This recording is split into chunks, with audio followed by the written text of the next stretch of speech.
Assalamualaikum warahmatullahi wabarakatuh, teman-teman dan Bapak dosen. Perkenalkan kami dari kelompok 11.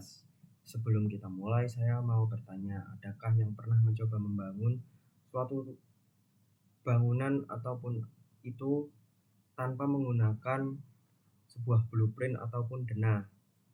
Mungkin kalau misalnya kita membuat sesuatu tanpa denah, pasti sulit kan? Kemungkinan besar hasilnya itu tidak kokoh dan malah berantakan. Nah, dalam dunia digital itu ada data itu sebagai batu batanya, dan pemodelan basis data adalah blueprintnya. Hari ini kita akan belajar bagaimana cara menjadi arsitek data yang baik. Kita akan melihat berbagai jenis denah ataupun model, memahami struktur bangunan atau arsitekturnya, dan akhirnya kita akan memutuskan denah mana yang paling cocok untuk setiap bangunan, yang berarti itu data yang ingin kita buat. Kali ini kita akan membahas itu. Mari kita mulai. Sebelum kita masuk ke materi, mungkin kita perkenalan dulu ya, yang belum tahu. Mungkin perkenalkan, saya Muhammad Sofi Fuadi dengan NIM 60324048. Lalu ada rekan saya yang kedua, itu Dwinta Vivian Acintia Syahda dengan NIM 60324053. Lalu ada rekan saya yang ketiga, itu Ahmad Durmudi dengan NIM 60324069.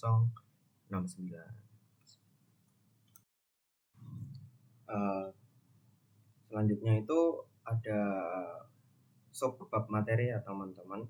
Jadi di presentasi kita hari ini ataupun sore ini itu kita akan menjelaskan 3 materi, yaitu jenis-jenis model basis data, yang kedua itu gambaran arsitektur aplikasi data pada tingkat tinggi, lalu yang ketiga itu kita akan membandingkan kelebihan dan keterbatasan setiap model basis data untuk kebutuhan. Seperti itu teman-teman. Baik teman-teman, sebelum kita memasuki jenis-jenis pemodelan basis data, sebelumnya kita singgung dulu apa itu pengertian pemodelan basis data. Pemodelan basis data sendiri adalah proses membuat representasi visual dari sistem basis data yang terorganisir. Proses ini merangkum dan mendokumentasikan bagaimana data saling berhubungan dan bagaimana informasi akan disimpan dalam basis data tersebut. Intinya, pemodelan ini berfungsi sebagai cetak biru atau peta sebelum basis data sesungguhnya dibangun. Baik, kita masuk ke jenis-jenis model basis data.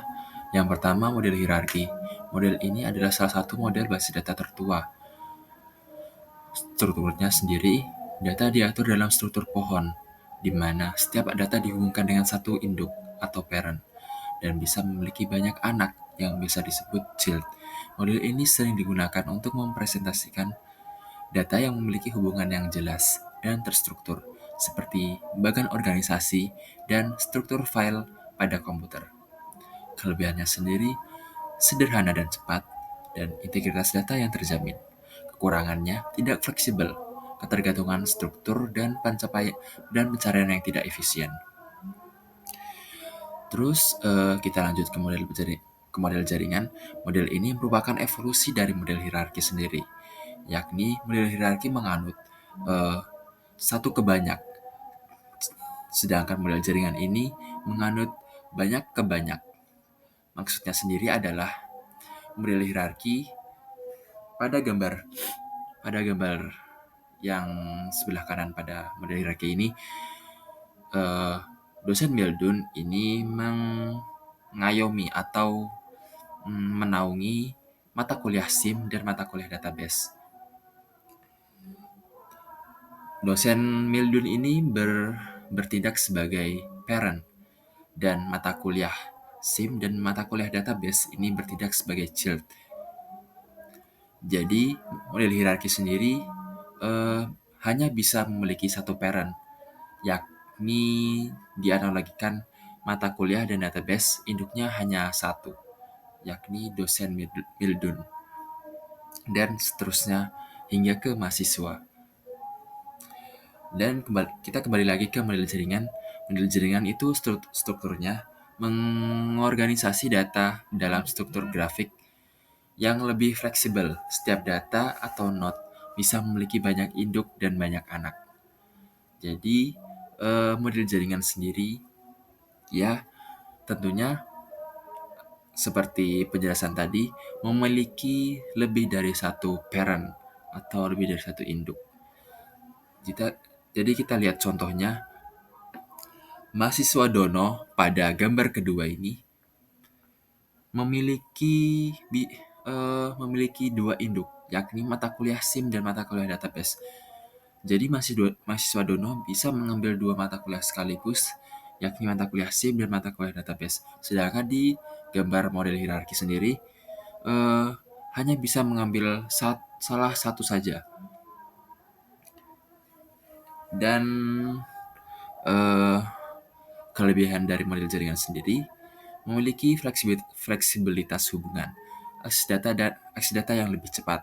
Terus kekurangannya, struktur yang terlalu kompleks, terus implementasi dan pemeliharaan yang sulit, dan kurangnya standar. Terima kasih. Jadi kita memasuki jenis-jenis model basis data yang ketiga, yakni model relasional. Model ini adalah standar industri dan yang paling umum digunakan saat ini. Strukturnya itu data diatur dalam bentuk tabel dua dimensi yang terdiri dari baris, record, atau tuple dan kolomnya valid atau atribut.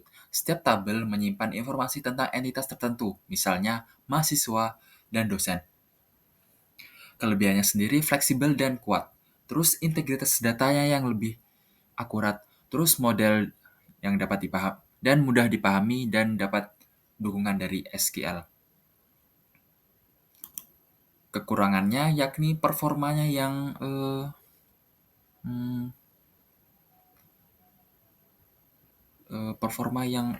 sedikit kurang overpower lah.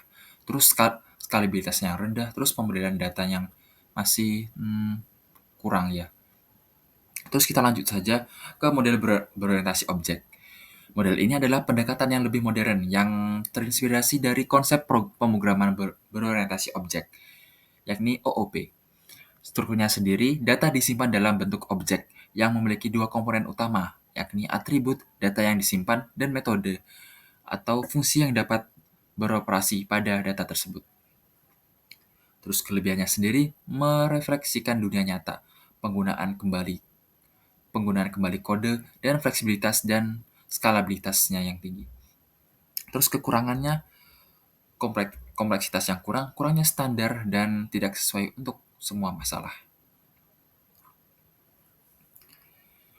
Terus contohnya dalam gambar di samping, yakni nama kelasnya sendiri adalah nama dari objek seperti rekening atau rekening tabungan. Terus propertinya itu data atau karakteristik yang dimiliki oleh objek tersebut. Contohnya kelas rekening. Kelas rekening memiliki properti seperti nomor rekening, nama nasabah, dan saldo akhir. Terus metodenya, fungsi atau perilaku yang dapat dilakukan oleh objek. Contohnya, kelas rekening memiliki fitur, yakni fitur atau metode buka rekening dan tutup rekening. Terus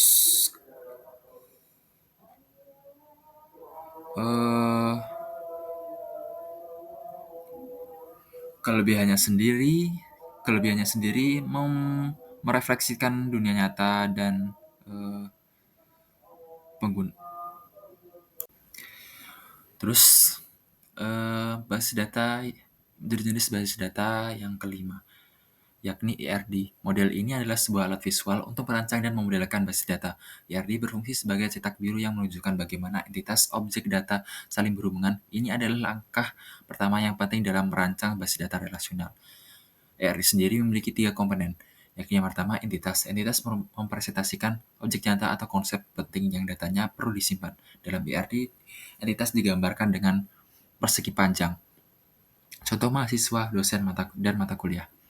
Terus ada atribut. Atribut adalah properti atau karakteristik dari sebuah entitas. Atribut memberikan detail tentang akses entitas tersebut. Atribut digambarkan dengan oval yang terhubung ke entitas. Contoh, untuk entitas mahasiswa, atributnya bisa berupa nama, NIM, dan alamat. Terus ada relasi. Relasi adalah hubungan atau interaksi antar entitas. Relasi digambarkan dengan belah ketupat yang menghubungkan dua atau lebih entitas. Contoh, mahasiswa mengambil mata kuliah dan Contoh mahasiswa mengambil mata kuliah. Di sini, mengambil adalah relasi yang menghubungkan entitas mahasiswa dan mata kuliah. Kelebihannya mudah dipahami secara visual, alat desain yang sangat efektif, terus memfasilitasi komunikasi dan tentunya fleksibel. Kekurangannya, keterbatasan representasi, tidak ada standar baku, terlalu sederhana untuk masalah kompleks dan tidak menjelaskan prosesnya. Sekian dan terima kasih. Di sini saya akan menjelaskan tentang gambaran arsitektur aplikasi database pada tingkat tinggi C2. Nah, arsitektur database itu adalah desain yang melibatkan perangkat lunak, perangkat keras, dan user interface untuk membangun sistem penyimpanan dan pengelolaan data yang terstruktur. Arsitektur database memiliki 3 tingkatan utama. Nah, yang pertama itu tingkat fisik atau cycle level. Ini tingkat terendah yang menggambarkan bagaimana data disimpan dalam database termasuk teknik kompresi dan enkripsi. Nah, yang kedua tingkat konseptual. Dalam kurung conceptual level, tingkat yang mendeskripsikan bagaimana database muncul ke pengguna secara konseptual, termasuk bentuk keterkaitan antara tabel data. Yang ketiga, tingkat eksternal dalam kurung external level. Nah, ini itu tingkat tertinggi yang menampilkan konten database yang relevan kepada pengguna dalam bentuk tampilan. Selanjutnya, arsitektur database pada tingkat konseptual level C2 mencangkup pertama ada entitas. Entitas itu objek atau konsep yang memiliki atribut dan relasi dengan entitas lain. Contohnya, pelanggan, pesanan, produk. Yang kedua, atribut. Atribut itu karakteristik atau sifat dari entitas. Contohnya, pelanggan itu sama dengan isinya itu ada nama atau alamatnya. Data pelanggannya itu ada nama, alamat, nomor telepon, dan lain-lain. Nah, kalau pesanan itu ada tanggal, total. Nah, di sini produk itu isinya nama, harga. Nah, yang ketiga ada relasi. Relasi itu hubungan antara entitas. Contoh, pelanggan dapat membeli banyak pesanan. Pesanan terkait dengan satu pelanggan dan banyak produk. Nah, tujuan arsitektur 3 tingkat itu yang pertama ada data independence. Data independence sendiri itu perubahan di satu level yang tidak mengaruhi level lain. Yang kedua, keamanan. User hanya dapat mengakses data yang sesuai haknya. Yang ketiga, fleksibilitas, memudahkan pengembangan dan pemeliharaan database. Nah, gambaran alur tingkat tinggi itu yang pertama ada user, external view, mengakses aplikasi sesuai kebutuhannya. Yang kedua, DBMS, conceptual view, mengelola struktur logis database. Yang ketiga, sistem penyimpanan, internal view, menyimpan data secara fisik di media. Oke, akhirnya kita masuk ke bab yang akan saya jelaskan ya, yaitu perbandingan, kelebihan, dan keterbatasan model-model basis data. Mari kita bahas. Oke, kita masuk ke model hierarki ya teman-teman. Jadi kita mulai dari yang paling basic dulu, yaitu model hierarki. Bayangkan ini seperti pohon silsilah keluarga yang tegas teman-teman, seperti tadi yang dijelaskan oleh Mas Turmudi ya. Kelebihannya dari model ini itu sangat sederhana dan cepat untuk data yang strukturnya jelas dari atas ke bawah, seperti bagian organisasi di perusahaan. Seperti itu. Data ini tuh dicari dengan menelusuri cabang-cabangnya teman-teman. Namun keterbatasannya itu model ini sangat kaku, yaitu nggak bisa menangani hubungan yang rumit. Misalnya dalam model ini seorang anak itu tidak bisa punya dua induk. Hal ini yang membuat tidak cocok untuk banyak kasus di dunia nyata. Jadi kapan sih kita pakai model ini? Saat datanya benar-benar terstruktur secara hierarkis dan tidak akan banyak perubahan. Seperti itu. Next, kita ke slide yang kedua, teman-teman, yaitu model relasional. Sekarang kita masuk ke sang raja saat ini, yaitu model relasional. Anggap saja ini seperti kumpulan tabel Excel yang rapi dan saling terhubung. Kelebihan utamanya itu sudah kita rasakan sehari-hari. Ini sangat fleksibel, kita bisa dengan mudah menambah data atau tabel baru. Dan yang paling penting, ia dirancang khusus untuk mengurangi data ganda atau redundansi. Seperti itu. Namun, sang raja pun punya batasan. Ia kesulitan menanggapi data modern yang tidak terstruktur, seperti postingan media sosial atau data sensor. Selain itu, untuk aplikasi skala enterprise, biaya lisensinya itu dan perawatannya bisa menjadi sangat tinggi, teman-teman. Dan kapan sih kita pakai model relasional ini?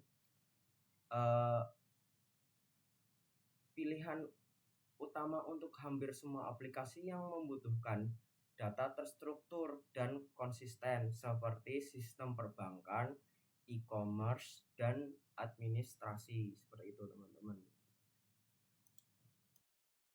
Oke, kita masuk slide yang ketiga ya, teman-teman. Jadi model IRD ini nggak kalah penting juga sih dari yang lainnya itu. Model IRD ini penting untuk diingat. Ini bukan model penyimpanan, tapi ini adalah petanya, teman-teman. Jadi kelebihannya adalah sebagai alat bantu perancangan. Ia mempermudah kita menganalisis dan merancang struktur database sebelum dibuat karena bentuknya visual.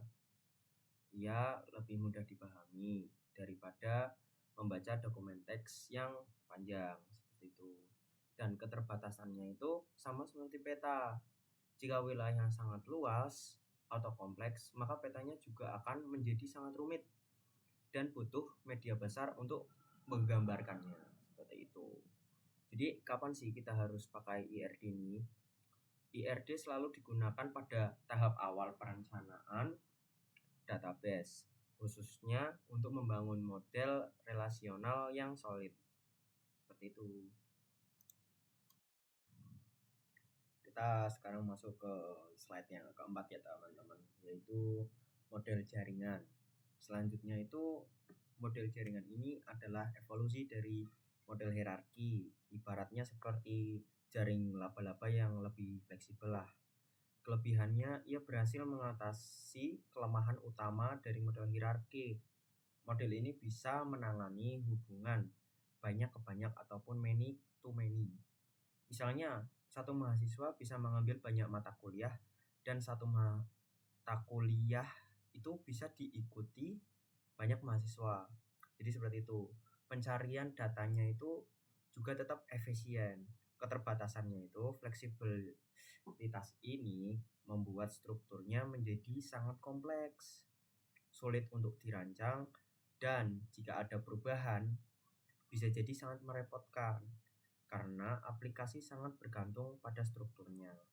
Jadi kapan sih kita pakai ini? Untuk sistem dengan pemetaan hubungan yang rumit dan sudah teridentifikasi dengan jelas dari awal. Seperti sistem inventaris manufaktur, seperti itu, teman-teman. Selanjutnya kita akan membahas model berorientasi objek. Model ini berbicara dalam bahasa yang sama dengan programmer, teman-teman. Keunggulannya itu, ia mampu menyimpan data dalam bentuk objek yang kompleks, persis seperti di dunia nyata. Ia sangat cocok untuk aplikasi yang juga dibuat dengan bahasa pemrograman berorientasi objek, karena tidak ada lagi kesulitan penerjemahan data. Keterbatasannya itu, model ini belum sepopuler dan sestandar model relasional. Dukungan dan komunitasnya itu lebih terbatas, dan bahasa query-nya itu tidak sekuat SQL, teman-teman. Jadi kapan kita pakai sangat ideal untuk aplikasi dengan kebutuhan data yang sangat spesifik dan kompleks, seperti aplikasi desain atau riset ilmiah. Seperti itu, teman-teman. Baik, teman-teman dan Bapak dosen, setelah kita membedah berbagai konsep dan arsitektur, mari kita simpulkan perjalanan kita hari ini. Poin pertama dan paling penting, kita belajar bahwa dalam dunia data tidak ada satu alat super yang bisa menyelesaikan semua masalah. Tidak ada model yang terbaik, yang ada hanyalah model yang paling tepat. Model relasional mungkin menjadi standar emas untuk data struktur, tetapi untuk kebutuhan yang sangat spesifik dan kompleks, model lain seperti jaringan atau berorientasi objek bisa menjadi pilihan yang unggul. Poin kedua, di balik semua model ini ada sebuah fondasi tak terlihat yang sangat penting, yaitu arsitektur 3 tingkat. Arsitektur inilah yang menjamin bahwa sistem data kita fleksibel dan aman. Mungkin seorang kasir dan seorang manajer melihat data yang berbeda dari database yang sama tanpa harus tahu kerumitan teknis di dalamnya. Dan kesimpulan akhirnya, peran kita sebagai perancang sistem sangatlah krusial, seperti seorang arsitek yang memilih material dan denah yang tepat untuk sebuah bangunan. Tugas kita adalah memahami semua pilihan model ini menggunakan IRD sebagai peta rancangan kita untuk membangun sebuah sistem basis data yang kokoh, efisien, dan benar-benar menjawab kebutuhan. Sekian presentasi dari kelompok 11. Terima kasih banyak atas perhatian.